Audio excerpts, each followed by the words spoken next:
Yeah.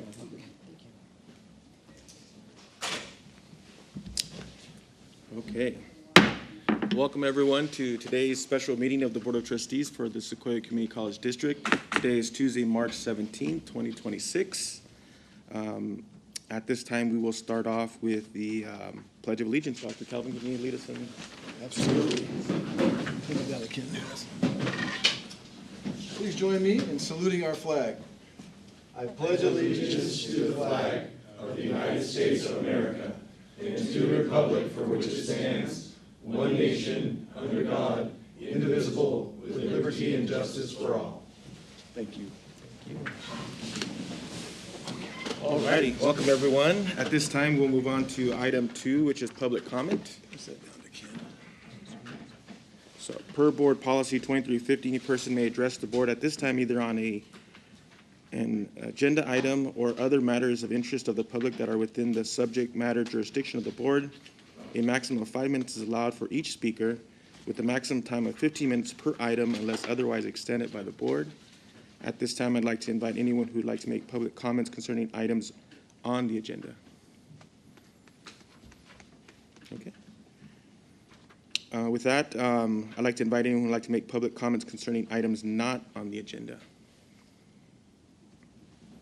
Okay, well, moving on to item 3, information, interview of applicants to fill board vacancy for trustee Ward 1. Dr. Calvin.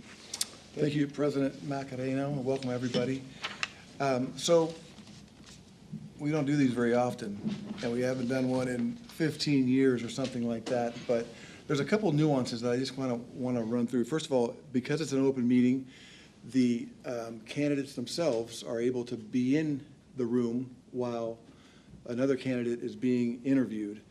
And so because of that, we thought what we would do is allow each candidate to answer the same question kind of one after another before we moved on to a second question. And when we move on to a second question, we'll change the order, and then we'll change the order for the third and the fourth, just so one poor person's not going first the whole time and others get to draft off their answer or whatever. Maybe I'm overthinking it, but so the idea is for question number 1, we'll do it in alphabetical order. Aguilar, Becerra, Lyons, Sanchez. For question number 2, it'll be reverse alphabetical order. Sanchez, Lyons, Becerra, Aguilar. And then question 3 and 4, kind of just a sort of a mixed up version of that. So third question, Lyons, Aguilar, Sanchez, Becerra. Fourth question, Becerra, Sanchez, Aguilar, Lyons. So that everybody gets to go first, second, third, and fourth. And I don't think you ever follow the same individual. So it's about as randomized as we can get it. I've got a list of questions that were submitted by board meeting, just a pool of 8 questions. I think we're going to limit it to 1 question each, and I've handed out that pool of questions and just asked the board members to pick their number 1 question that they would like to use, and they are to use that consistently, obviously, with all 4 candidates. And then the last piece, just to make sure we kind of randomize who's asking their questions first, is I'm going to, once we decide who's asking what question, I'm going to ask Kennetha to pull these names. I've got a name in here for every trustee, the 4 of you. And so the first name she'll pull will be for the first question, then second question, third question, fourth question. I think that's all I can do to randomize this thing. So if you guys have an idea about what question you want to ask, we'll knock that out right now. Trustee Lane, question number 2. Is this President Macareno, question number 3. Trustee Diaz, do you have a preference? No. I can come back to you. Number 8. Number 8, okay. Trustee Diaz, and then trustee Nunes. You know, I had designated another one, but I think I'm gonna go with question 6, if that's not selected.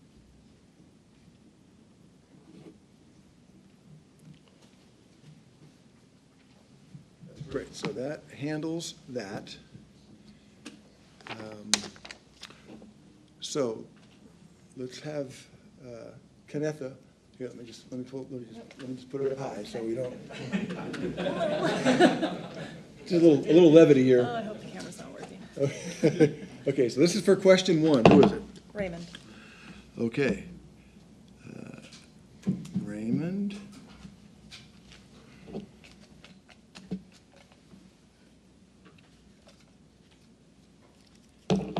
John. Second question, it goes to John. Sorry. Ken. Ken. So we'll have Connie as our closer.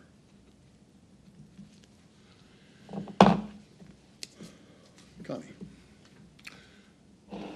Fair enough. So do we all understand the process? Candidates, any questions from the candidates? Is Correct. there a Yes, yes. time frame that the candidates should get, or? I don't know that we want to be hard and fast, but we also maybe don't want any filibustering. So maybe we shoot for 5 minutes per question. And if you're really on a roll, I don't think anybody's going to tackle you, just kind of be respectful. We're kind of shooting for 5 minutes a question. Is that fair enough to the board members? Candidates, does that sound reasonable enough? Okay. I think you have a question here. Yeah, and Yes. Dr. Collins, Yes. will trustees be allowed follow-up questions if they want clarification on any answers? We've been advised not to, Mr. Lyons, only because what gets asked of one candidate should be asked of all candidates. So if there's not a follow-up to the first candidates, and there is to the second or third, there could be an issue where the first individual may say, you know what, if I would have got that follow-up question, I would have crushed it. So we've been advised by council to have the same questions. Understood. Good question.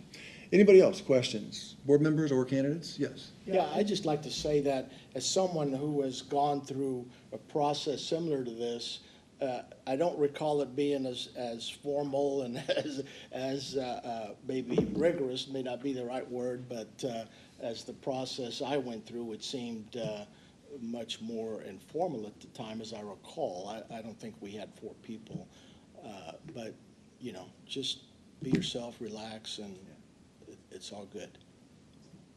Great advice. Okay, so, what's that? Candidates, we have a bottle of water for each of you. So when you have your turn for the first question, take a bottle of water back to your seat with you. Anything else before we get going here? I hate these brave new adventures, to be honest. Trying to repair an airplane while it's in the air.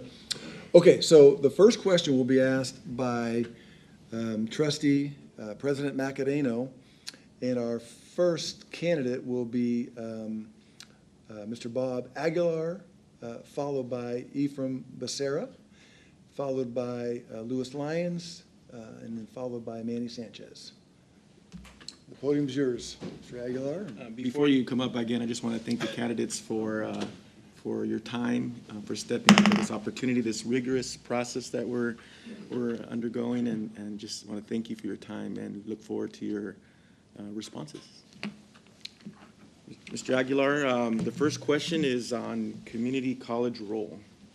So what do you believe is the most important role a community college plays in a region like the Central Valley, and how should the board support that?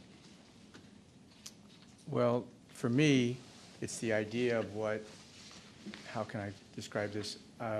In my time as an educator, as an attorney, I always try to simplify things in front of me so I have a better concept of what it is I either want to convey and or understand.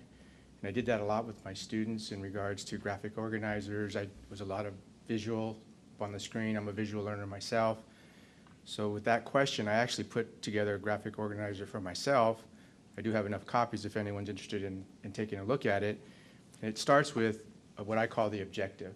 And the objective is designed to create opportunities through education.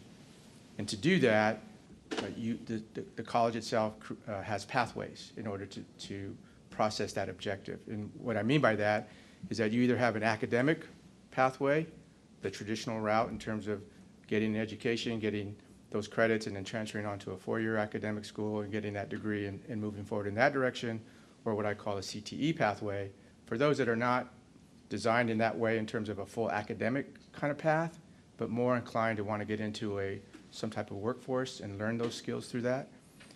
And what that means is when you put those two pathways together, what's available through the college has to be affordable, it has to be accessible for all, and it has to have quality connected to it. And through that, what you gain from all that and that process of that pathway, or those two pathways, is the idea of, one, you're developing skill development. You are creating transferable credits for those that are going on to a four-year university. You're also those are earning degrees, an AA degree of some kind, depending on the program in which they've sought out. And you're also either getting certificates or credentials earned in that form through the junior college, through the community college. And so I put together myself, okay, how do you get there? How do you achieve those objectives, or that objective? And for me, it's what are your course offerings and your program offerings? And that creates strong enrollment in terms of what the college can offer for those that are interested in wanting to be involved in that type of program, that type of degree, that type of education. And then you have to have that cost efficiency, what it is in terms of how can a student engage in that process and gain and take advantage of it through obviously your enrollment fees, through grants, through scholarships, through financial aid. What does the college present to those students so that they can take advantage of that opportunity to grow? You also have obviously funding, and there's allocations through your budget in terms of where that's going and the curriculum support that you need for the programs and course offerings that you have through the college. And then also it requires staffing. Ooh, man, that's a big one, right? And what quality staffing do you have? What compensation packages do you have in order to have that quality staff? And also, what's the retention? Because you want to make sure that those that you have educating your students are here for lengthy periods of time to provide that quality education. And then obviously you then have facilities. You know, what do you offer in the form of facilities in terms of modernization, so you're keeping up to date with what you offer to students? And also, what are you doing to grow, such as what the college is doing now with the campuses in Hanford and at Tulare? So for me, that kind of encapsulates what I see the college and the community does for those that are in the surrounding communities, right? You got Kern County, you got Kings County, you got Tulare County, you got Fresno County, those things that you can offer to bring students into the college to take advantage of those opportunities so that they can grow and become better individuals and be a productive member of the next community that they're going to join, wherever that community might be. Hopefully it's here in our local community, but wherever they go, we want to have those individuals being productive members of that community. So hopefully that would kind of answer your question. I did present this last time because I know I didn't have enough copies. I want to make sure there was copies for everyone, so I don't know if that's okay to do that, but If you want to hand 6 here and then put the rest Yeah. out there. I didn't want Well, to. I think, I've shared what I said on this, but then again, I didn't have enough last week, so that's why I didn't present it, because I didn't want to I wanted to make sure everyone at least had a chance to see what I kind of did for myself to kind of help. Mr. President, if there's no objections, that'd be perfectly fine. Fine, if I may. Thank you. I believe that answers your question. Yes, it does. Thank you very much. Mhm.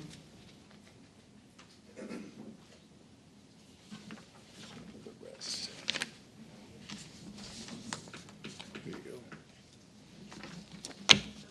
Then audience members, if you'd like one, just raise your hand, or you can pass those through. like to invite Mr. Becerra. Now I'll repeat the question, if that's okay. This topic is on community college role. What do you believe is the most important role a community college plays in a region like the Central Valley? And how should the board support that? That's a great question. I believe the role of the community college, like COS, is basically completing our mission statement based on our 16,000 students, having stories coming back to COS. I'm a product of that. For example, I'm grateful to many staff members here. To me, the focus is also creating different programs, finding something innovative amongst ourselves, because I believe that COS does offer many technical, credible units for our students here, and I believe that there's always ways to improve. I've always heard from professors as I attended this college, staff members saying that nobody's perfect, right? So I believe that finding innovation in that matter of what can the college offer, or maybe if it can grow more, like in Lemoore or Exeter or other cities, would be great addition to this college. We also got to keep in mind the budget, right? Regardless of our beliefs, I think we need to analyze that we are stewards of the surrounding people of Visalia, and we have to keep in mind that we're here to figure out what's the best for the students and figure out if we can motivate future generations. As I also am surrounded by the future generations for VUSD, I've heard lack of motivation in college a lot, and it's very sad to me because I tell them that college is very important. Getting a degree or finding your talent and being certified in that talent is something that I advocate a lot for. So my goal for me is also that to promote, as I'm currently doing now, telling them that it is possible to find a way of getting a good education through COS and maybe transferring to any other, either university, UC, or out of state, as I did myself. And that's one of the things that I believe in highly. I believe also in keeping relationships with a lot of our staff members, right? Meeting with them, getting feedback is very important. Being humble in that manner as a leader is quite an attribute, I think, that I believe COS has when I speak to many in this campus. And I believe that that's something that College of the Sequoias makes. They make leaders, future generations. And I believe that we can continue that legacy here. Thank you. Thank you. Mr. Lyons? Now, repeat the question if that's okay. Certainly. What do you believe is the most important role of a community college plays in a region like the Central Valley, and how should the board support that? The most important role a community college plays within the Central Valley, especially in our region, is essentially to help develop the community. We have so many workers, professionals, educators who have gone to COS as their first school, sometimes their only school. And this is where they develop their skill set. This is where they develop their knowledge base. The people who take care of my daughter are COS students, child development students. And I see the skills that they have developed, the knowledge they bring to the table, so I see firsthand what they are doing. And what is more, as a result of this college, our community has developed and it has flourished over the years. It has been, if we want to just talk hard dollars and cents, it has been an economic boon to our community. And it is obviously one of the most one of the largest employers within our community as well, so that should not be overlooked either. Now, in terms of community development, what can the board do to, the question is to facilitate that? It is obviously to act as fiduciaries, of stewards of the college, to make sure that it remains fiscally healthy, to make sure, of course, that it adheres to all the standards that has kept its accreditation up to date, which in turn, since these standards aren't just rote things, this helps the college, this helps the students, this helps our community in general. And it is the board's duty to make sure that we adhere to all those standards, that we maintain the fiscal health of the college, but meanwhile, listening to the community that this college affects, listening to the students, listening to all the employees of the college. It is to listen at all times to make sure that we are not simply maintaining the fiscal health of the institution, but that we are achieving the mission of the institution at the same time. I believe that's what a college trustee's duty is, first and foremost, is to carefully take in all the information so that they may make the best decision possible. I hope that answers the question succinctly. Yeah. Thank you. Mr. Sanchez, Yes. I'll ask you the same question if I may repeat it. Yes. What do you believe is the most important role a community college plays in a region like the Central Valley? And how should the board support that? Yeah, so a community college like COS plays many roles within this community. One that stands out is the role of opportunity. And what I mean by opportunity is opportunity for all, regardless of what socioeconomic status you may come from. That opportunity for many students is, in many ways, unattainable in their eyes. And so our role is to shift that mindset and ensure that they know that not only is education available, but it's high quality, affordable education. When we have staff members who are facilitating quality first instruction, when they are relating curriculum to real world problems, when the culture on a campus is allowing students to feel seen and heard and valued, all of those components create opportunity. And that opportunity also goes for the other side of the spectrum for our fast runners. And so for our students who are seeking more, who want to move on to the university, we need to ensure that the role that we play is that we are that springboard for those students. So that when they do transfer to a university, whether it's in-state or out-of-state, that they have the skills, the academic skills to meet the demands of that curriculum. I also think that the role of the pathways and the skill development is crucial to our economy here within Visalia, Tulare County, Kings, Kern, and a piece of Fresno. Our students have to graduate with the proper skills to excel in the workforce and also be able to achieve meaningful careers with those skills. And I want to just reemphasize career, not a job, but a career. And so COS has really worked hard over the last 10 or 15 years of changing that mindset from the local community where it was just a junior college, just COS, just PC, just Reedley. And that trajectory that COS is on has really has been great. And you can see it within the facilities, you can see it within the culture and the community, and just the general mindset from the community as far as what they feel COS has to offer.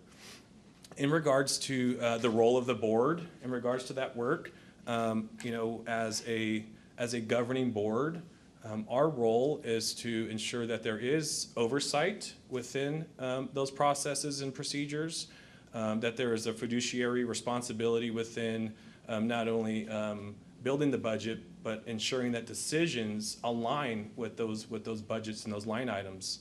And lastly, another role of the board is to support the president and support the management team. Yes, we are going to help set that direction. We are going to govern the current president and the management team, but also to support and to be a support system so that we could ensure that the priorities are being met and the goals are being met. And lastly, accountability. There needs to be structures and systems of accountability. And that accountability goes both ways, right? I mean, we have to be accountable as trustees to ensure that we are staying in our lane, that we're not managing and micromanaging the systems and structures that are happening here at CUS, but trusting the process and trusting the people. But also at the same time, if there are things that could be adjusted or refined, that we need to engage in that healthy dialogue and those conversations. And so it should be expected that there's going to be some tough decisions being made, and some may not be so popular with certain groups of people. But as we lean on our goals, on our priorities and our core values, and ensuring our decisions are not only student-centered, but also for the greater good, then that governance piece of this body will be effective and efficient. Don't go too far, Mr. Sanchez. That goes for the first round of questions, and I just immediately know this is going to be a difficult choice to make. So thank you guys for your wonderful responses, and we'll now move on to Trustee Lane to ask the next question. Thank you. Remember, guys, we have water up here. I was about to ask, and I forgot to. Thank you. Got a couple there, too. Thank you, Manny.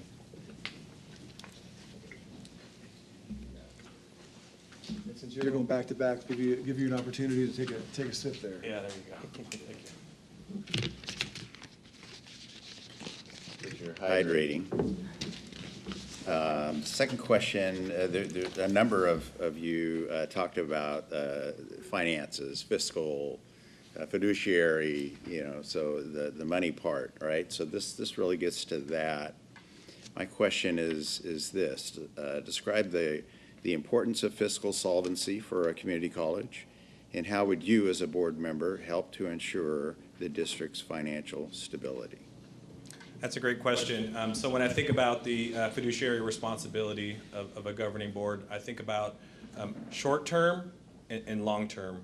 And so there's a responsibility that we have to ensure that we have the ability and the flexibility to meet the demands of a 21st century environment where facilities need to be updated, programs need to be altered.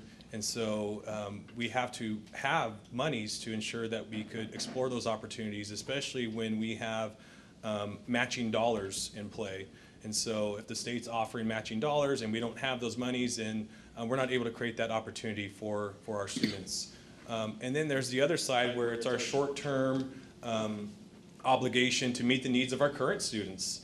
And so sometimes, we are battling that tug of war. And my experience within managing a budget it comes from being a site principal for 5 years, where I was responsible for ensuring we had monies for curriculum, activities, staffing, ensuring that we had the monies for future development within our on-site programs. And then currently, as the executive director of the foundation in Lindsay, I oversee over $1 million budget where we have to create opportunities for students who want to achieve post-secondary opportunities, but also ensuring that we have enough money for our programs and professional learning and fundraising. And so it's important that, one, we set that budget in alignment with the strategic priorities. And so that those two things go hand in hand. As we look at our priorities and our goals, we need to ensure that the budget aligns with those goals and those priorities, and that those expenditures, whether they're monthly or yearly expenditures, not only make sense, but they are in alignment with the goals that have been set by the district. Thank you.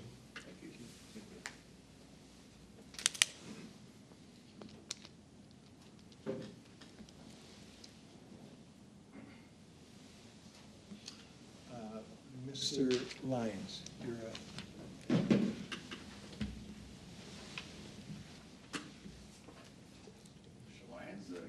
Question is,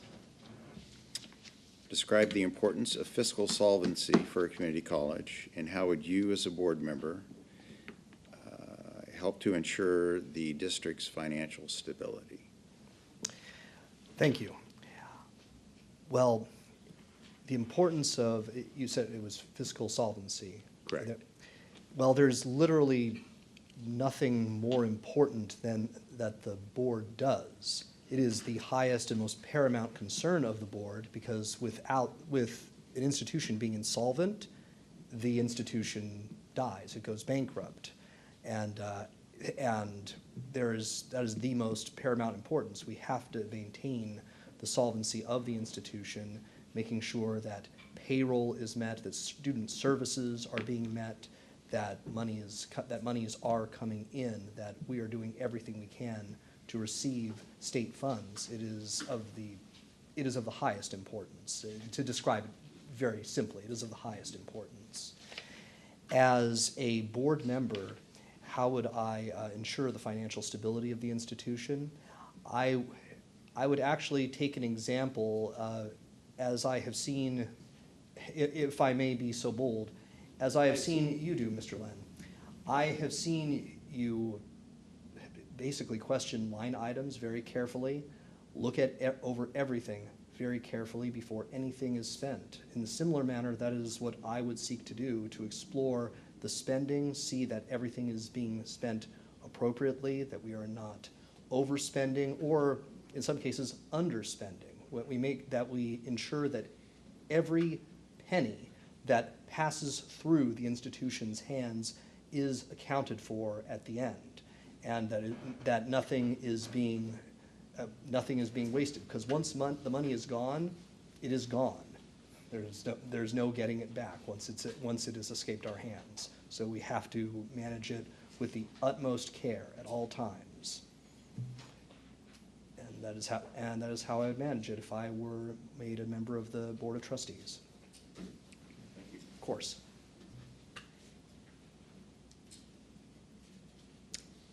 Next up, Mr. Becerra.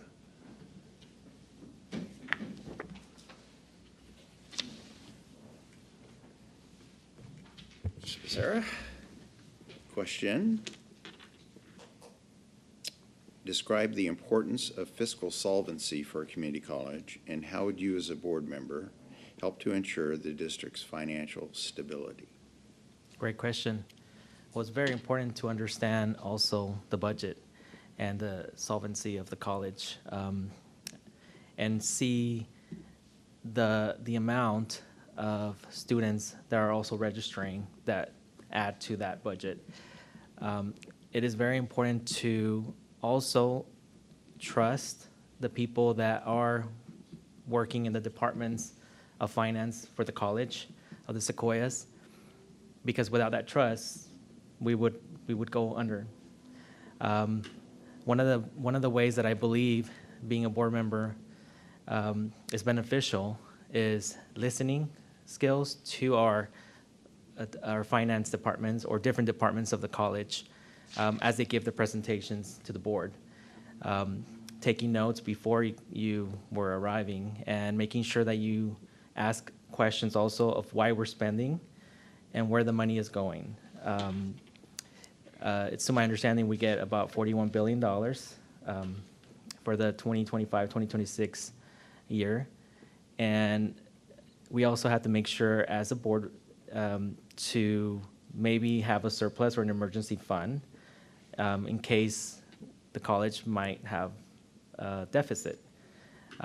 Understanding the different departments and also asking the questions of where the money is being spent is, I believe, very essential to understanding how the fiscal year works for the college, and definitely seeing the different importance of our role as stewards of the college, and analyzing the presentations, I believe, is the most important when it comes to the fiscal year.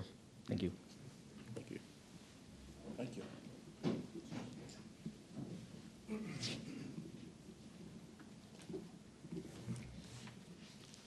Mr. Aguilar. Yes. Question, describe the importance of fiscal solvency for a community college, and how would you as a board member help to ensure the district's financial stability?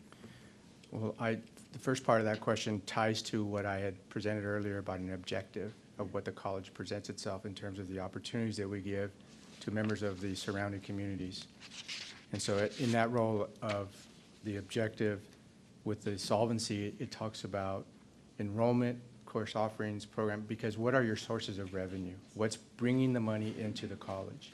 So that's going to tie into that solvency piece in terms of making sure that those streams of revenue are constant, they're strong, and that we have the ability to offer those different types of course offerings, programs, what have you, to bring that enrollment in so the students can take advantage of what the college offers. So I think that ties into the whole idea about solvency, knowing those streams of revenue and making sure they're strong, they're healthy, and whatever we can do as a board to make sure that we maintain that strength through those sources of revenue.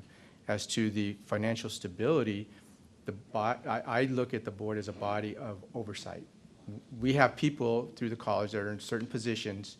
They're going to manage those streams of revenue and those offerings that we provide other students. But as the board itself, in setting the ultimate goals for the college, the objectives we want to achieve, and how we now match those funds that come in to make sure that those objectives and those goals are being achieved.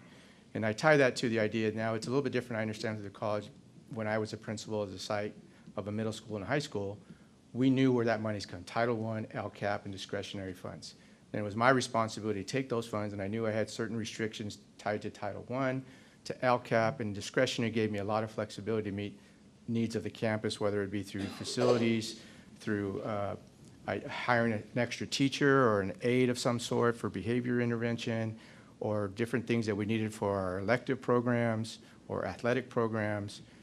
And then with Title I and LCAP monies, you had certain restrictions on how you were able to spend that money. And I would imagine, I'm not well-versed yet, hopefully I can be, in terms of any restrictions tied to the college, but I understand what those restrictions can do in terms of how you allocate that money. And as a body, we would be responsible to make sure that if we're going to have that stability of the financial piece to the college, we got to make sure we're matching that, we're following those restrictions or whatever they may be, so that we're not doing anything to jeopardize those streams of revenue. So as a board, I think it ties into the accountability that we would have to make sure we're overseeing those that we have in those places that are managing that, and making sure that those ideas, those policies, whatever guidelines, whatever restrictions are being followed. And then also, it's kind of like the idea of meeting the needs of the college, right? And there's going to be certain programs, certain curriculum, academics are going to say, hey, we need this, we need that, whatever it may be, we got to be ready to listen. We need to analyze wherever the streams of revenue are coming from, and then seeing how we can meet those needs with the proper allocation of that funding, which keeps this college in a financial strength, so we can continue to grow and offer all the programs that we can offer to make sure we're bringing those students, that we're going to make sure that they're better members of the next community they go to, for your university, a job, maybe even into the military. I used to tell my students, I want you to have 3 options when you graduate from high school. 1, you're going to have a high school diploma, and you can now join the workforce. You are a better candidate than anybody else. 2, continue your education, whether it be community college, 4-year university, or vocational type of education. Or 3, join the military and get an education through that and earn a skill that you're a productive member of the next community. And I think that's what the college will do through that financial stability piece that we would oversee. So thank you.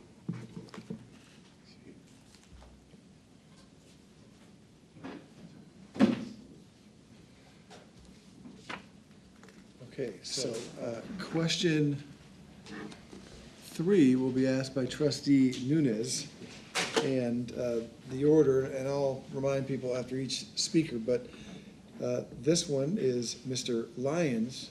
It's your opportunity to go first, Mr. Lyons, followed by Mr. Aguilar, followed by Mr. Sanchez, followed by Mr. Becerra.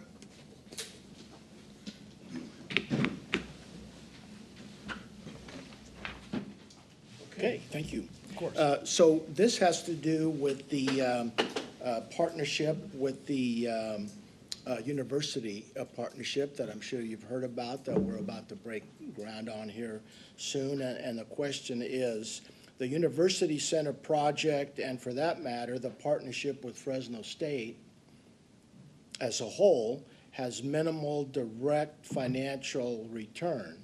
Do you still support this concept, and why?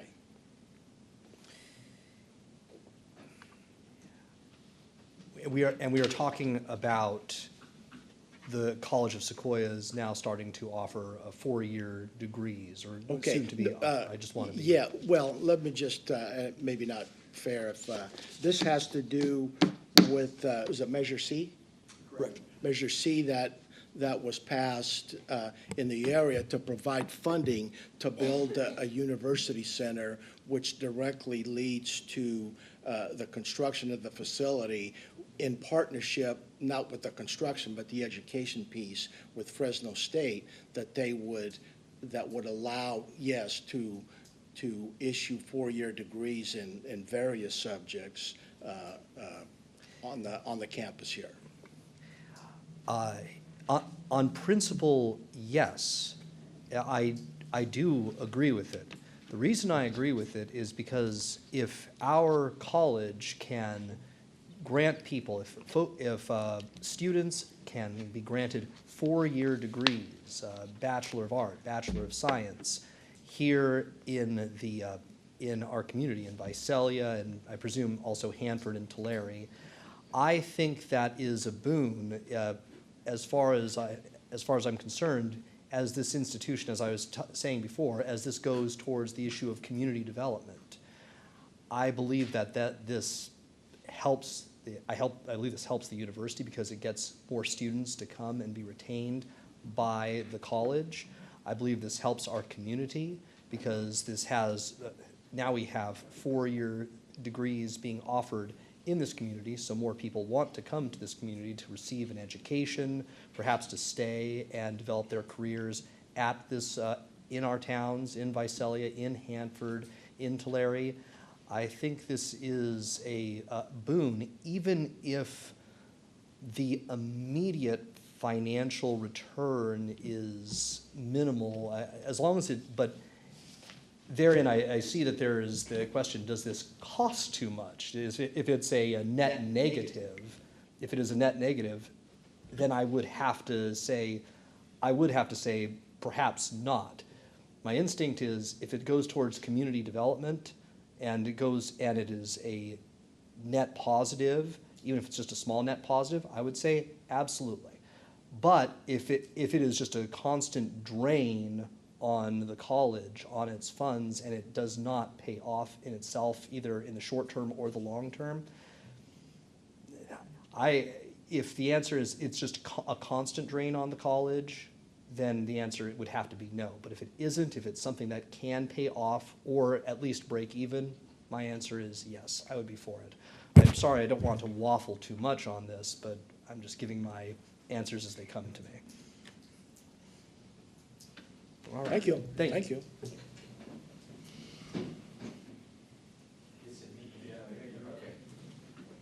Yes, Mr. Aguilar is next. Okay. Thank you. Okay, I'll read the question again, having to do with the university partnership. The University Center project, and for that matter, the partnership with Fresno State as a whole, has minimal direct financial return. Do you still support this concept, and why? Yes, I would support this concept.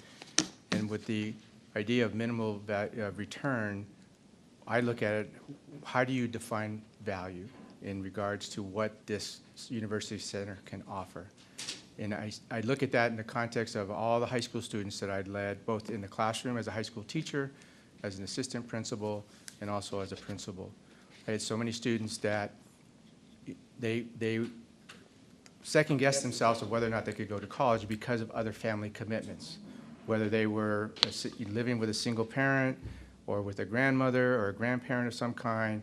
They didn't necessarily have the ability to get out and travel. You had to go to either Fresno, Bakersfield, Cal Poly San Luis, There's some other outlying universities, you know, there's Turlock with Stanislaus State, but Merced, but that means travel and you're away from your family. This university really creates more opportunities for those students that can't do that. And with that, they can earn a degree still here locally in Visalia and still fulfill any commitments they have with their family. Maybe they have to work a little bit and they can't necessarily get to that university that's outside of Visalia. So I think that's just a huge opportunity. I also look at it from the context of those individuals who have now, you know, they didn't get to college right after high school. They started working, they created a family, they have a family now, but they always wanted to return. And they're here locally. And now they have a university here in Visalia, whether they live in Tulare or Hanford or Visalia or Exeter. They now have an opportunity to continue whatever responsibilities they have in raising that family, but also maybe get that education that they always wanted because it's here locally. So how do you define, again, that value in terms of a minimal return versus the value and the opportunities that you're creating for these individuals that don't necessarily have had it, given that we haven't had this opportunity through Fresno State? And so to me, it's those opportunities that the community college creates. It goes back to that objective that I talked about earlier tonight. What is the college doing to provide those opportunities for as many individuals as we can? And I think the University Center gives more and more opportunities for the college to be successful. And so I would definitely support the idea of the University Center. Thank you.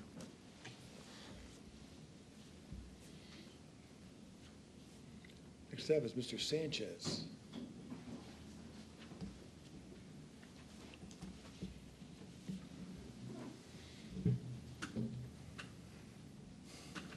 Next question, Mr. I'm Nunes. sorry. So I will read the question for you. And it is having to do with the university partnership, the University Center project, and for that matter, the partnership with Fresno State as a whole has minimal direct financial return. Do you still support this concept and why? Thank you.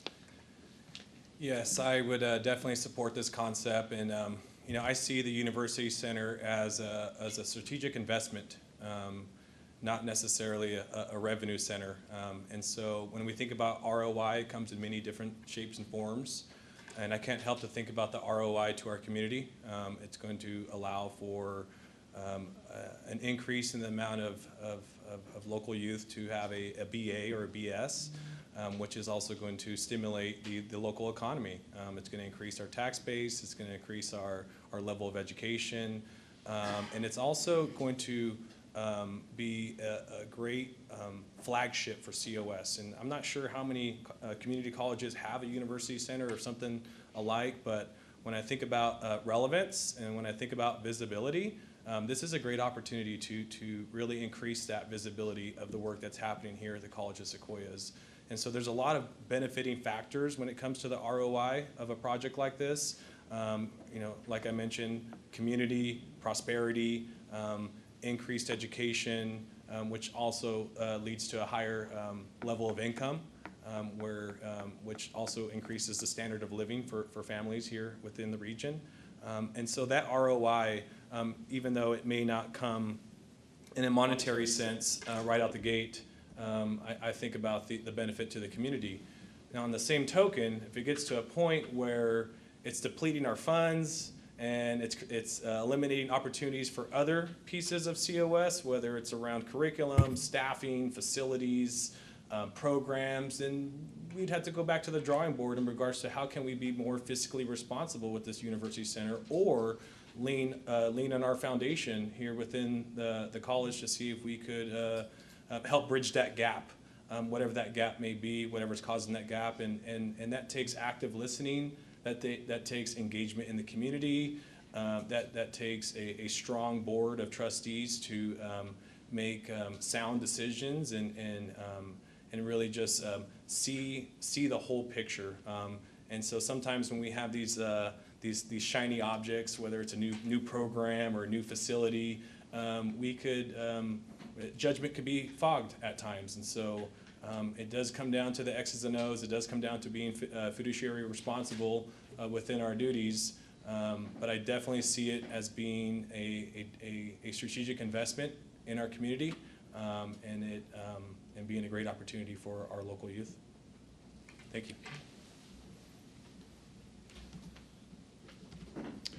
Next up is Mr. Becerra. Okay, Mr. Becerra. The University Partnership Project, and I will read the question again. The University Center Project, and for that matter, the partnership with Fresno State as a whole, has minimal financial return. Do you still support this concept, and why?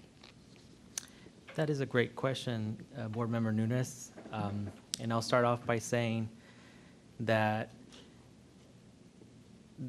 this college is very valuable. It's to the Central Valley, and I believe education and its core values to our students here and myself is what determines what are the decisions that happen on this board. I do believe that, again, it is a business, and we have trustworthy staff that would determine the finances. But I'm also a believer in this country. I'm a believer in the democratic process of our state. And I think that if the voters decided for us to have a center, that is something that I think we must respect. This is democratic process. I do believe also, per se, if it's not making money and we're running out, we can do either a referendum by requesting a ballot measure again and figuring out if more funding can be allocated, again, with taxpayers, as we're stewards of this process.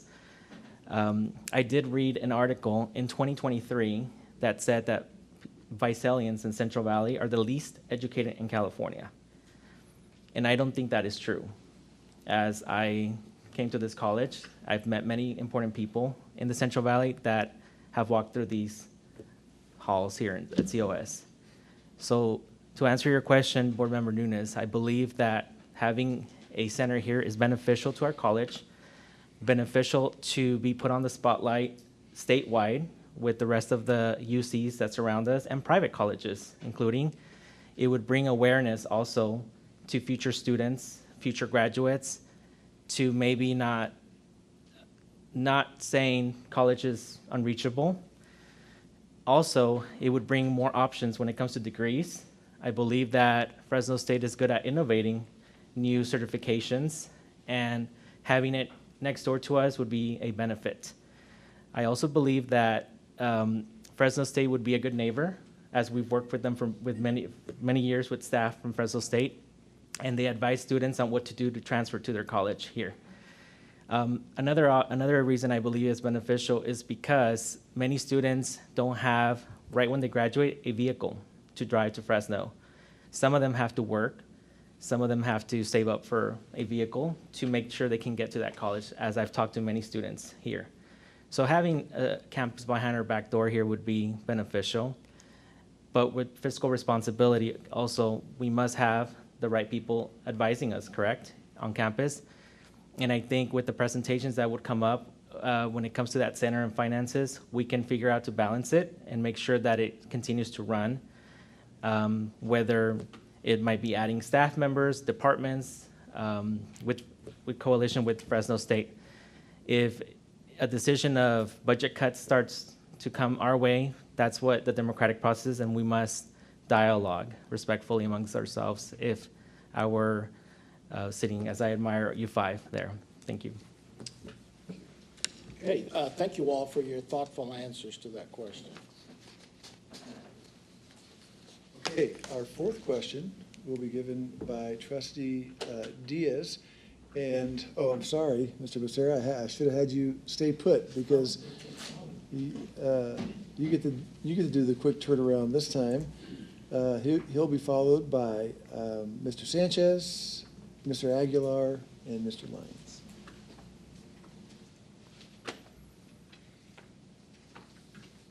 Mr. Sanchez, public trust is essential for governing boards. How would you identify and manage potential conflicts of interest?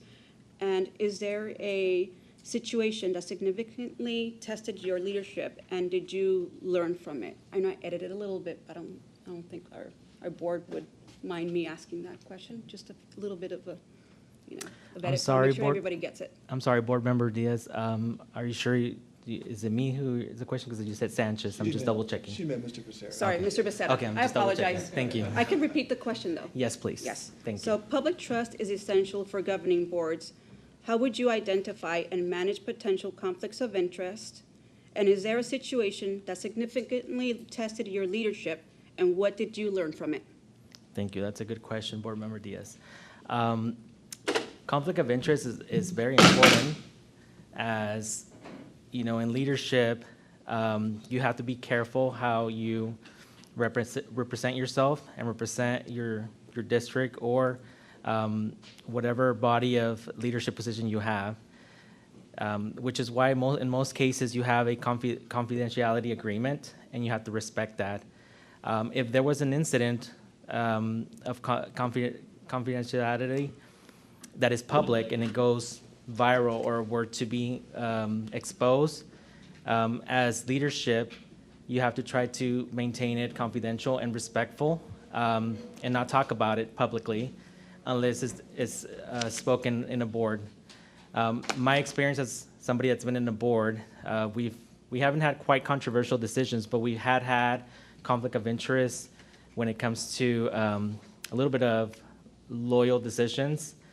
And in leadership, sometimes emotion is something that can be a weakness, and you have to kind of see it from the analytical perspective and in an interview process. When I was at BYU, I used to manage about 200 students that were international, and we would present projects for future semesters for a cultural night that the school was advertising. And with that, on campus, there were many different bodies of students from different organizations, from different cultures that I wouldn't say competitive, but they were other performances or countries represented, right? And in our body, we would have students that sometimes would go and express the projects that we were talking among ourselves. And it can be frustrating, but if you bring this up respectfully, I think, and dialogue in a private setting, you can take a decision whether you want to keep that person or that conflict of interest situation privately and not let it become a scandal, I believe. So leadership takes a lot of practice, but I always got to say that nobody's perfect. I haven't met a perfect candidate. I don't know if you have. But leadership requires practice. Leadership requires patience, and leadership requires humility, especially. It's not about egos, being a leader. So that is my response to your question, Board Member Diaz. Thank you.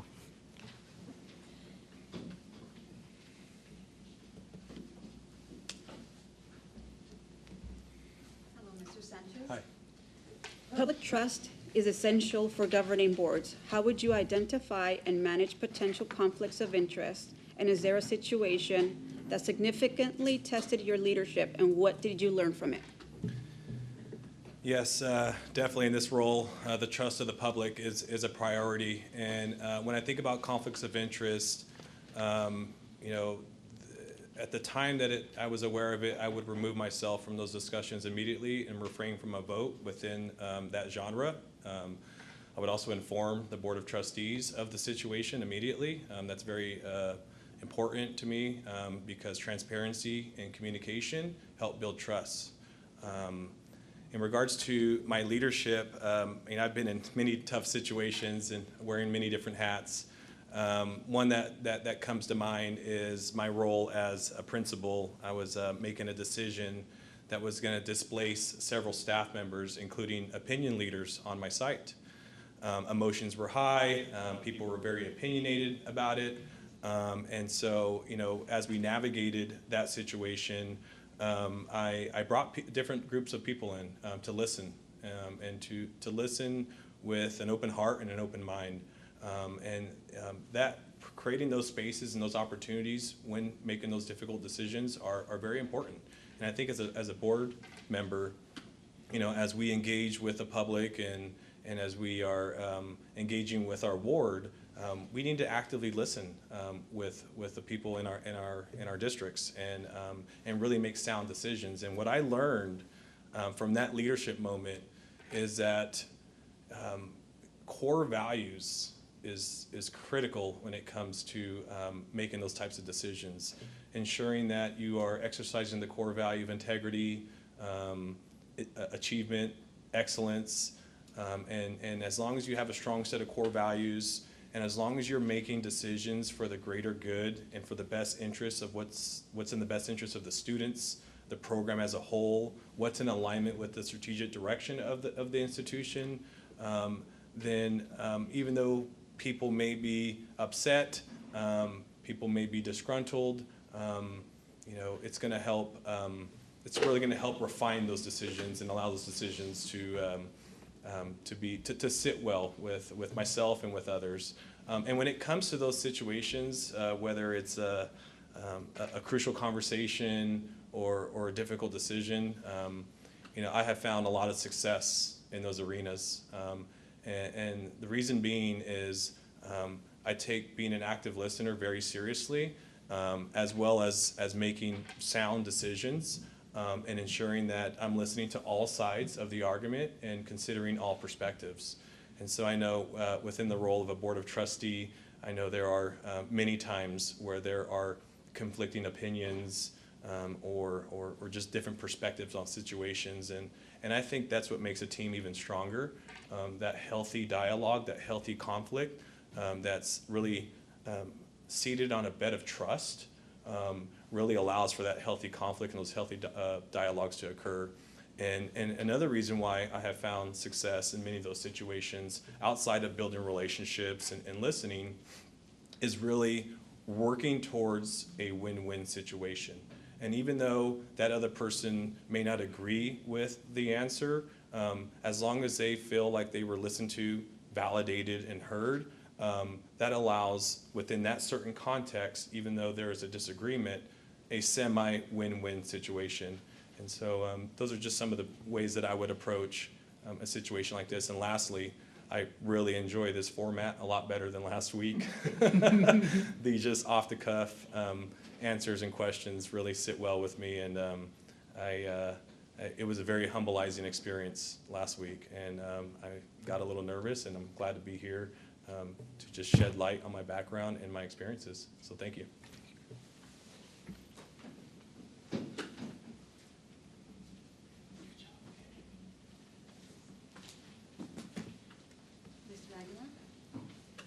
Public trust is essential for governing boards. How would you identify and manage potential conflicts of interest? And is there a situation that significantly tested your leadership, and what did you learn from it?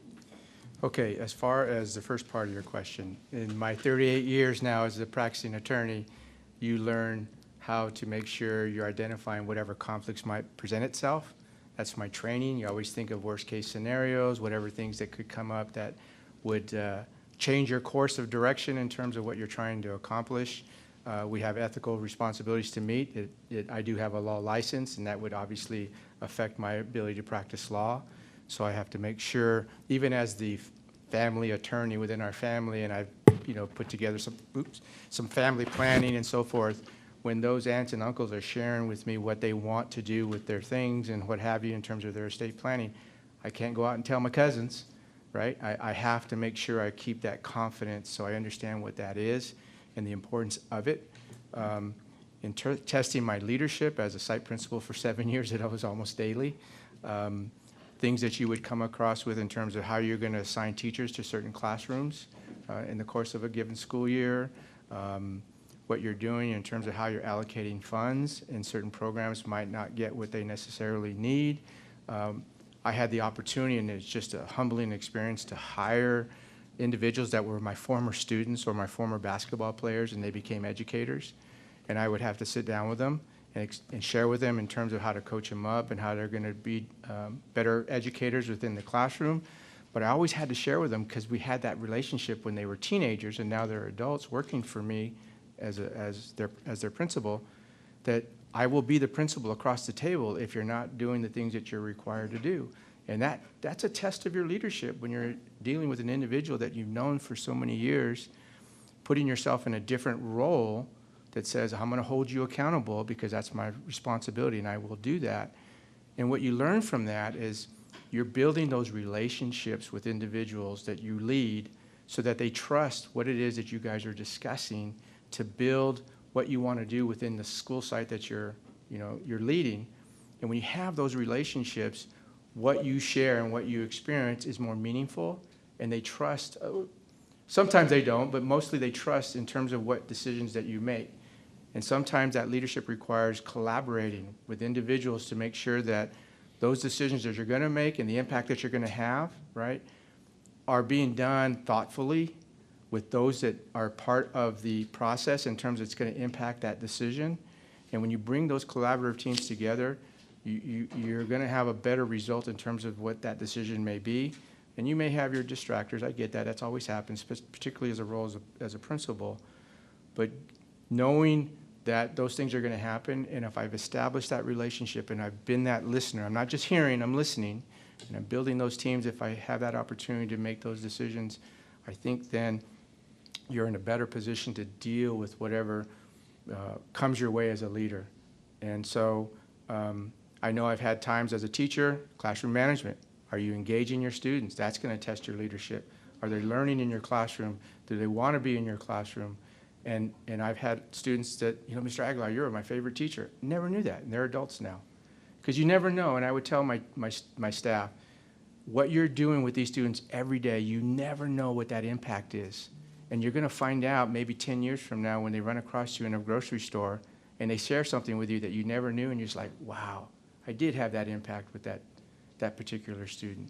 And that, for me, was important as a leader to make sure those that I led understood that. And I think I can hopefully bring that to this team if I become a trustee. And again, I'm going to echo what Mr. Sanchez says. Thank you for this opportunity. It's been great. I like the question and answer, and I really appreciate this opportunity, so thank you.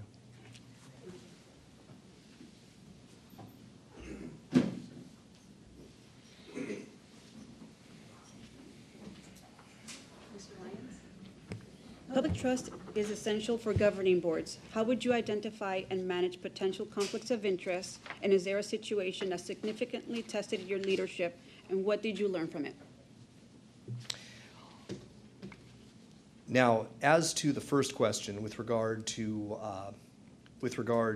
identifying conflicts of interest, I am a practicing family law attorney, and much like Mr. Aguilar, I have to constantly be on the lookout for conflicts of interest just on a day-to-day basis as we even just meet for initial client consultations.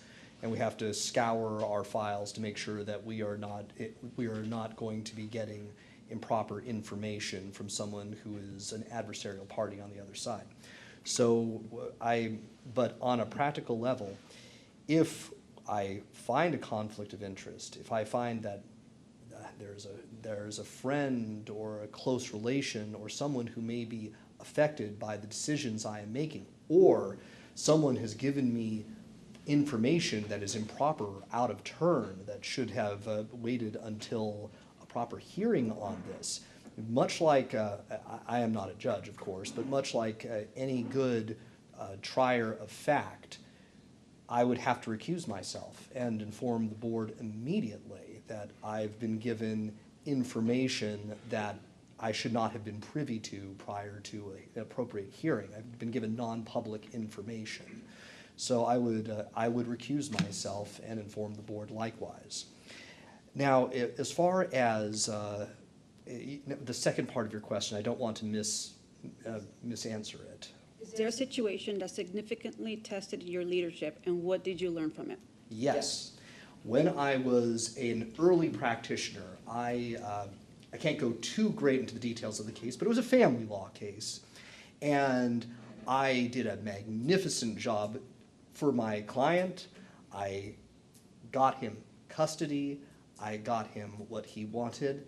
But he was not happy at the end of the day, even though from a strategic point of view, you received everything you wanted, what was the problem? And he said, you didn't let me speak to the judge. You didn't let me, you shushed me.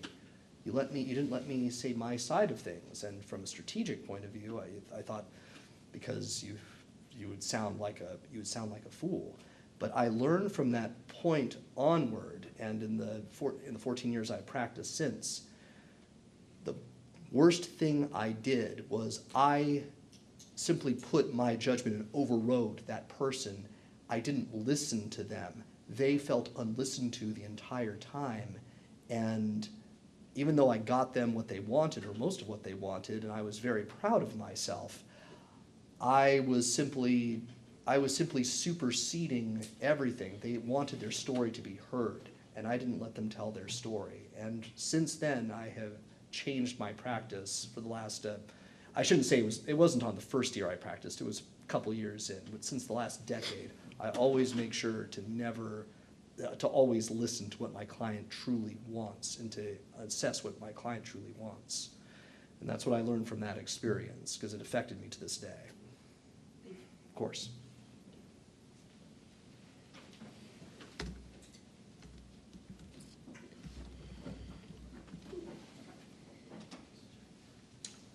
So I'll say thank you to all four of our candidates. Very well done.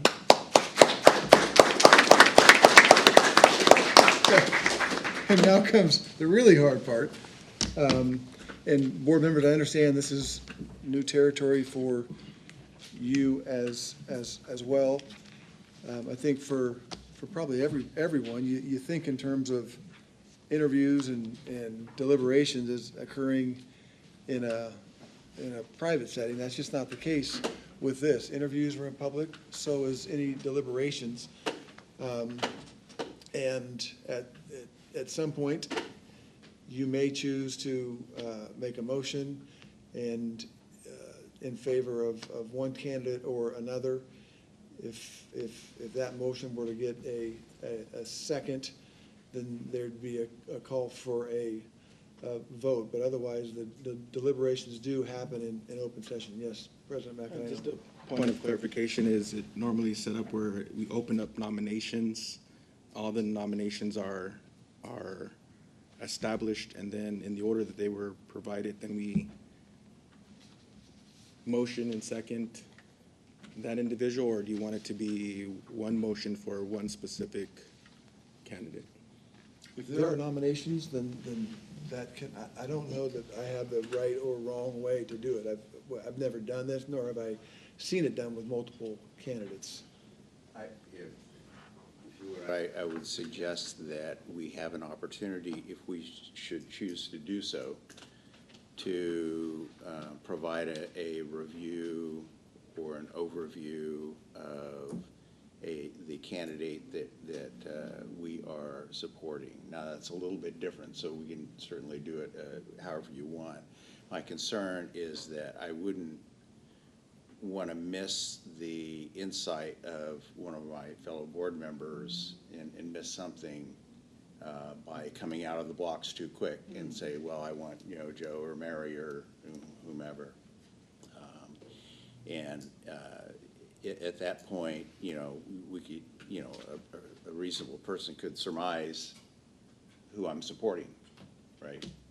And so it might be a little bit easier for the board to come to some sort of a consensus through the form of a motion and a second to accept it. I think that's acceptable. Our council just said that deliberations just needed to occur just like this in open session, and that if there was consensus and a motion and a second, at that point it would follow our normal procedures. But until then, deliberations can follow that format, or if there's the individual nominations, maybe it leads to that and kind of a winnowing down of what the motion will be. I think that's all fair game. And also my understanding, because there is 4 trustees, it would take a majority to select the next candidate. So that would be a 4-0 vote, a 3-1 vote, or possibly a 2-1 and then one abstention. But if it is a 2-2 vote, then it would not pass. And so I just wanted to make that clear as well. And so if I understand you correctly, Trustee Lane, your interest now is to set a motion, and if there's a second, then we would have discussion. Yeah, I would open it to the, if I were king of the world, to offer to each of the trustees the opportunity to give background as to whom they may be supporting and why. If they choose to do that, no obligation, certainly. And after that, then, call for for a motion. That's the way I would see it. But I defer to my, fellow trustees to. Prior to calling for a vote, then we'll discuss openly each trustee, if you'd like to share your thoughts on this process, a specific candidate, we'll open that opportunity to do so.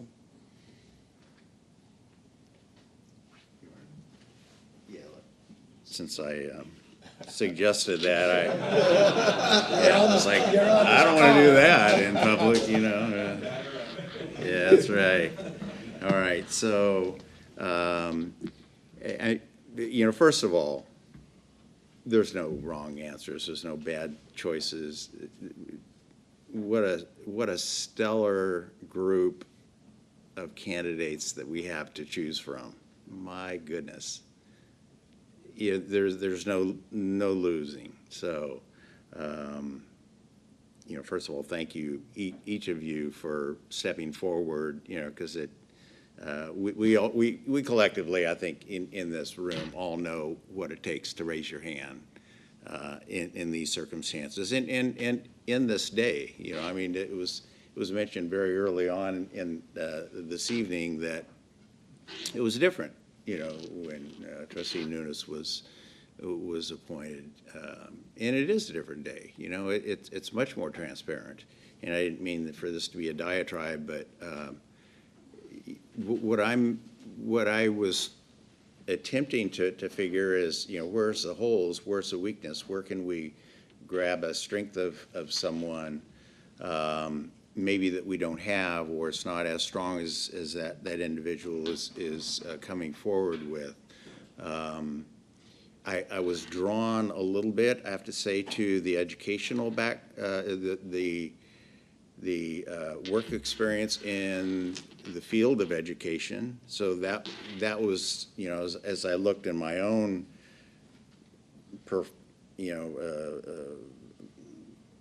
field of vision, that's not something that I bring. And I know that Trustee Diaz has had some elected position and maybe some classroom experience. I just don't know that. I apologize if I overstepped that. But so I was drawn to that. From my own personal experience, I've worked for boards and I've worked on boards, and I value that sort of perspective of both sides of that.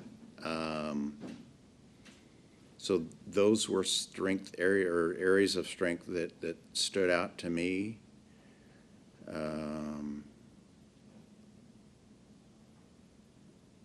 The ability to think on your feet.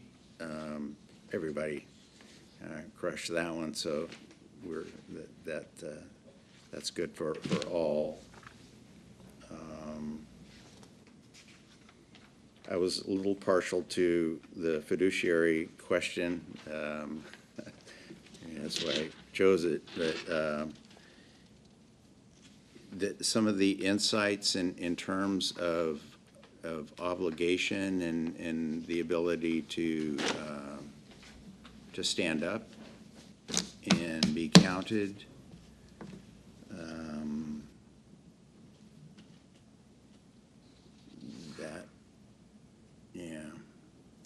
mean, at that point, that's probably, those are the things that are on my mind at the moment. I don't know whether that, in the board member's mind, narrows the field down, but I'll reserve opportunity to come back if I think of something more brilliant. Trustee Nunes, anything to add? Sure, I was also drawn a little bit to the educational experience. And I was, I did a little scorekeeping on my own system, which is, that's very subjective as well. But that was just one of my methods to kind of try to do some quantitative measuring. And so I will admit that I'm, in most cases, legal experience or a lawyer is, in some folks, it's a negative connotation. In this case, I think it's a positive one here for me. And so that's just some general comments in that respect. Well, I appreciate your, both of your remarks, and yes, I have held elected positions previously on an elementary school board.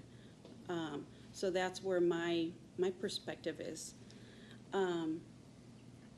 But I think I want to think that I'm pretty open-minded, and I think that having a trajectory of serving multiple boards, I think here, it can be good and can also be, I think, can also bring more of a, I don't know, perhaps what I'm coming from is I value different types of perspectives. So we don't exactly always need to come from an educational background, or, you know, just because we're sitting on, you know, on a college board in an educational institution.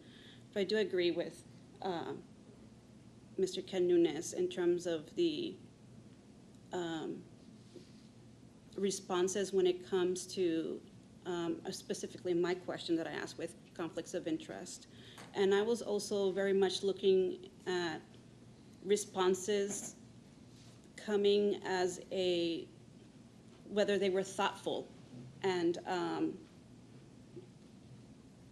not just, you know, too much off the cuff per se, and sort of, you know, because we serve students, and so our decisions impact them every day, even though we are only here once a month.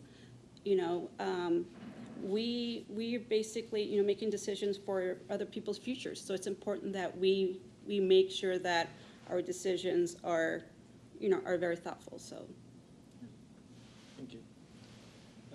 I too want to share a little bit about coming into this rigorous process, open-minded to the next candidate or the next trustee. But what I'll say is, although we had some great questions, what I wanted to look for in the responses was, are they placing students first? Are we talking about students being the top priority as a board, considering their barriers, considering who they are, where they come from, the different demographics, not every student's the same, considering challenges they may have, and then what role can the board have to direct or work with administration to limit those barriers. And so for myself, the things that I made notes on, of course, all great responses was, is this individual have the student top of mind? Is this individual thinking about the student in everything that we do? And that's how I came about looking at or making my notes of who I'd like to vote for. So, thank you. Do we go Any ahead and additional- make a motion? If there are no other additional discussion, Yeah, I can make a motion. okay? I would move for Mr. Robert Aguilar. I would second that. I have a motion from trustee Nunes, a second from trustee Lane. All in favor, say aye. Aye. All opposed, say no. No. Motion carries 3-1. This time we'd like to welcome Dr., excuse me. Yeah, I know, it's gonna happen a lot of time while we're up here, but Mr. Aguilar, based on the board's vote, we'd like to invite you to be the next trustee for Ward 1 at the College of the Sequoias. Accepted, thank you. Thank you. And to all the candidates, we thank you for this opportunity to get to know you. I thank you for your commitment to what you believe COS can be. We hope you continue to engage with the college, administration, students, faculty, and thank you for being here. And that, I guess, imagine, unless there's any final discussion. We have an oath of office. Oh, right now? Okay. Yes. So if Dr. Aguilar will meet me here at the podium.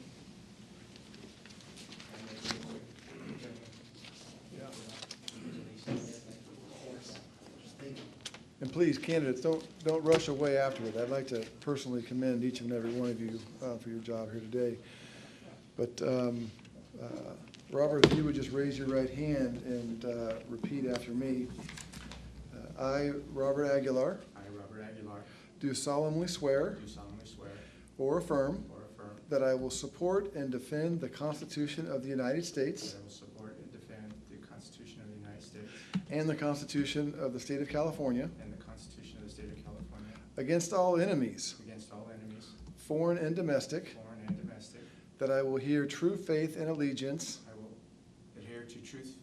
that I will bear true faith and allegiance I will bear true faith and allegiance to the Constitution of the United to States the Constitution of the United States and the Constitution of the State of California, and the Constitution of the State of California.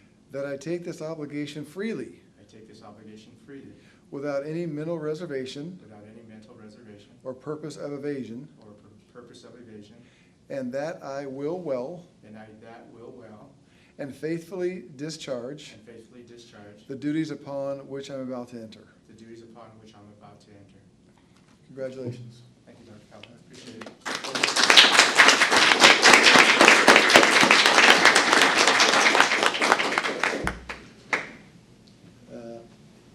If we had any further business, I'd say you could be seated, but we'll give you a schedule and we'll get a name tag prepared for you. Thank you all for being here. Thank you very much. This meeting is adjourned.